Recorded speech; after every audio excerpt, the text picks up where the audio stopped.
नमस्कार दोस्तों, जय जोहार। मैं कौशल तिवारी और बीनिया संध्या में आपका स्वागत है। न तो छत्तीसगढ़ में अपराध थमने का नाम ले रहा है और न ही पुलिसिया गुंडागर्दी। हम पुलिसिया गुंडागर्दी इसलिए कह रहे हैं क्योंकि जिस तरीके से छत्तीसगढ़ के विभिन्न थानों से खबरें आ रही है वह हैरान कर देने वाली है।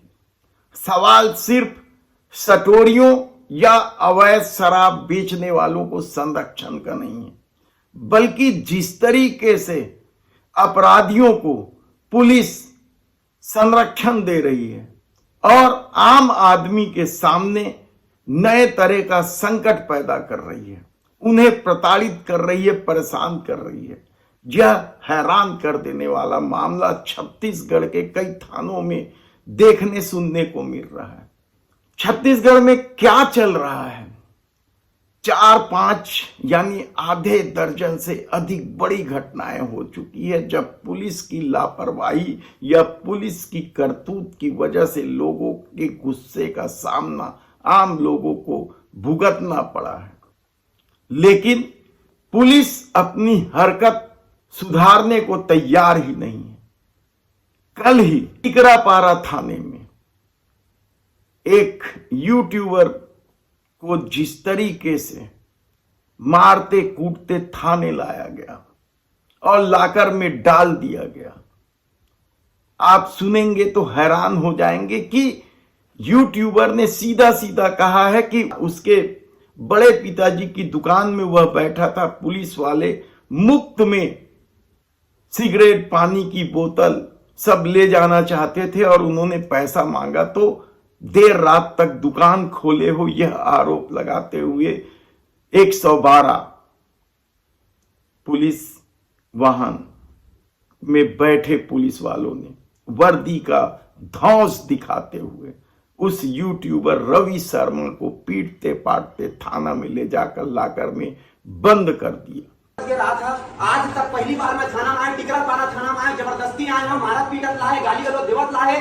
तो आदरणीय विजय शर्मा जी, आपके पुलिस प्रशासन ऐसे टाइप से अन्याय करा थे तो ओकर पर कड़ा कार्रवाई करा। स्पेशल जो मूछ ऐंठ के ऐसे करत गाली गलौज देवत मोल रही से ओकर नाम ला अभी पता करे हो तो नेता हमारे कहा थे तो बिल्कुल ऐसा मतलब बिल्कुल कड़ा कार्रवाई करा। मैं पूरा कल न्यूज वाला मतलब बिल्कुल ना हूँ और का अन्याय मत करके मैं पुलिस के प्रति बड़ा इज्जत भी सोच। 11 बजे बोला महेश नेतान नाम के सर है, तेन दुकान में और बड़े पापा खोलते तेन मेरे जी से और मतलब उठा के जबरदस्ती लेके ऐसे मारत पीटत नहीं से गाली देवत नहीं से। मैं क्या सर आज तक खाना नहीं दिया सर, और बात ला सुन लो सर, और बात ला बिल्कुल नहीं सुनी। पुलिस की रात में 5 बजे उसका मोबाइल भी अपने पास रख लिया। थानेदार की अपनी ठसक है और बड़ी मुश्किल से 4 घंटे उसे थाने में बिठाने के बाद रात को 3 बजे छोड़ा गया। यानी किस तरीके से चल रहा है?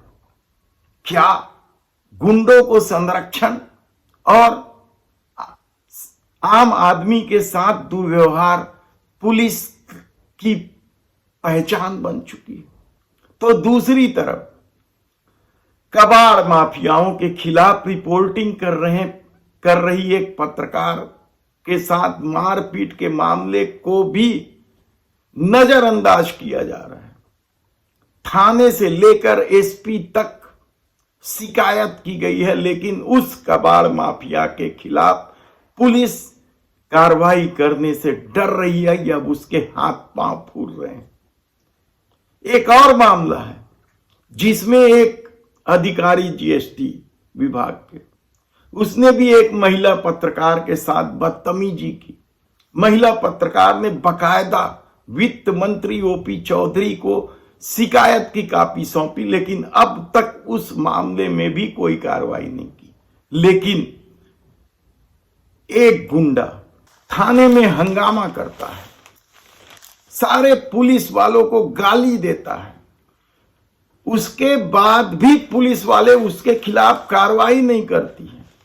और जब सोशल मीडिया में यह घटना वायरल होता है तो शर्म के मारे एसपी, टीआई सहित आधा दर्जन पुलिस वालों को लाइन अटैच करता है, शर्म के मारे। और यह घटना है रतनपुर थाने का। विक्की उर्फ विकास रावत, यही नाम है उस बदमाश का, निगरानी शुदा बदमाश है। वह रिपोर्ट लिखाने थाने पहुंचा था कि शराब भट्टी के पास कुछ लोगों ने उससे मारपीट की और पुलिस रिपोर्ट नहीं लिख रही थी और वो अपनी धुन में पुलिस वालों को धमका रहा था, गाली गलौज कर रहा था और पुलिस वाले किनारे बैठे चुपचाप उसे समझा रहे थे। दावा तो यहां तक किया जा रहा है कि मारपीट उसके साथ हुई नहीं थी, वह जबरदस्ती थाने आकर गुंडागर्दी कर रहा था। और जब यह वीडियो वायरल हुआ तो एसपी ने आनंद फानंद में टीआई सहित आधा दर्जन कर्मचारियों को निलंबित किया। यदि वीडियो वायरल नहीं होता तो आप सोचिए कि एक गुंडा थाने में जाकर किस तरीके से गुंडाई कर रहा है और आम आदमी को जीने नहीं दे रहा है। पीड़ितों के साथ दुर्व्यवहार, पीड़ितों की रिपोर्ट नहीं लिखना, उनकी बात नहीं सुनना, क्या ये छत्तीसगढ़ पुलिस की पहचान बन चुकी है। और इससे भी एक और घटना, आप हैरान हो जाएंगे कि डीएड परीक्षार्थी लंबे समय से अपनी मांगों को लेकर धरना दे रहे हैं। 2 अक्टूबर से हाई कोर्ट से लेकर सुप्रीम कोर्ट तक उनके पक्ष में फैसला आया है, लेकिन सरकार के कान में जू नहीं रेंग रही। और जब डीएड के अभ्यर्थी मिलने के लिए सीएम हाउस पहुंचे तो रास्ते में पुलिस उन्हें रोकने की कोशिश की, लेकिन सारी सुरक्षा व्यवस्था को ध्वस्त करते हुए ये बच्चे सीएम हाउस तक पहुंच गए। और अब जो खबर आ रही है उसे सुनकर आप चौंक जाएंगे कि अपनी कमजोरी को छुपाने के लिए सरकार ने उन बच्चों के खिलाफ ही एफआईआर दर्ज करने का निर्देश दे दिया। यानी सोचिए, एक तरफ बेरोजगारी से युवा परेशान है, ऊपर से उन पर आपराधिक मामले दर्ज करके सरकार क्या युवाओं का जीवन बर्बाद कर देना चाहती है। कायदे से तो सुरक्षा व्यवस्था में चूक के लिए ड्यूटी पर तैनात उन पुलिस वालों के खिलाफ कार्रवाई होनी थी। बच्चे तो अपनी मांग पर धरना प्रदर्शन कर ही रहे हैं, सरकार उनकी बात तो सुन ही नहीं रही है। और अब उन पर आपराधिक मामले दर्ज करके क्या सरकार उन्हें नौकरी ही नहीं देना चाहती है, उन्हें जेल में डाल देना चाहती है? ऐसे कई सवाल आपके मन में होंगे, लेकिन इन सब बातों का वहां जाकर मतलब नहीं होता जब आप चुनाव में धर्म के आधार पर वोट देने आमदा हो जाते हैं। धन्यवाद।